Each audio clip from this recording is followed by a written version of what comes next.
Hello everyone, welcome to Electronics Hobbyist channel. Today we are going to discuss about the serial print function of the Arduino. But before we do that, let's first understand the basic concept of serial communication and why it is essential for Arduino project.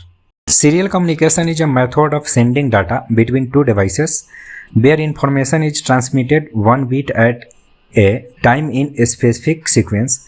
It allows us to establish a reliable and efficient connection between our Arduino board and our computer or other external device.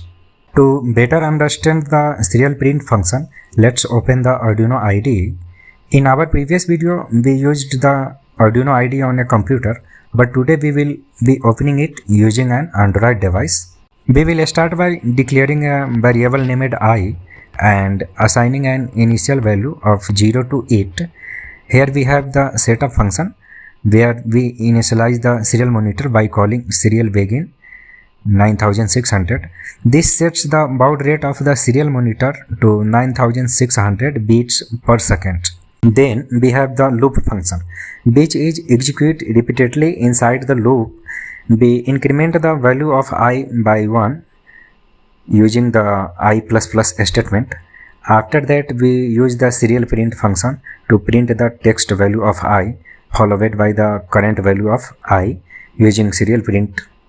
We also add a delay of 500 milliseconds using the delay function to pause the execution of the loop for half a second before the next. After compiling the code, we will connect our Arduino to the mobile using OTG and then upload the code. After that, we will click here to open the serial monitor.